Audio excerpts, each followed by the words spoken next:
everyone, welcome back to my vlog. I know I have been absent for quite a while and I apologize about that, but I have been reading some wonderful books, and one of the books that I want to talk to you about is called Almost American Girl by Robin Ha. Narrative nonfiction, especially memoirs and autobiographies, have come a long way, especially in the graphic novel format, and this is what this book is about. This is about a young girl in 1995 who lived in Seoul, Korea with her mother. Her name is Chuna, and she is very happy. It's just her and her mother, but she does notice when she's little that she is treated differently from her other friends, and that is because Chuna does not have a father.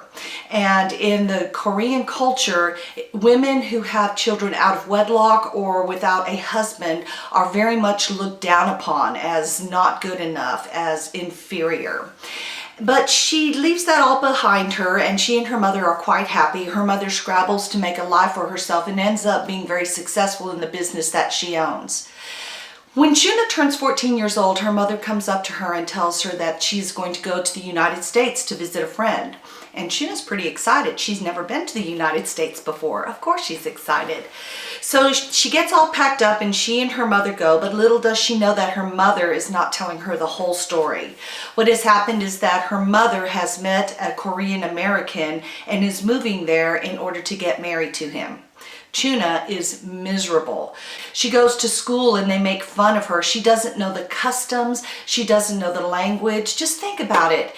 If it were you and you were put in a strange country, not knowing the language or the culture, how would you feel and react? She has no friends and she cries herself to sleep every night. But slowly and surely, the older that she gets, she starts to make friends, and then her mother throws another bombshell at her. And that is that they are no longer going to be in Huntsville, Alabama, because the marriage did not work out and she is moving out and they are moving to Virginia. Again, Chuna is absolutely devastated because she just started making friends and she is now more miserable than ever. But then her mother does something amazing that will change Chuna's life, and that is that she takes her to a local comic book store because they have comic book drawing lessons every week. And that's when Chuna's life starts to unfold and her life takes a dramatic turn for the better. I want to say this is an amazing book, especially for diverse readers, because there are very few books that have Koreans as main characters. It was also a book that for the first time in my life, I felt the character. I felt like I knew the character because my mother is Korean. I am half Korean, and my mother's journey to the United States was very much like Chuna's, just in a completely different era. My mother didn't talk much about her childhood because she was basically disowned by her family for having a child with an American GI, and then when she got here she was abandoned. So reading this, I felt almost compelled by it because it reminded me so much of my mother's journey.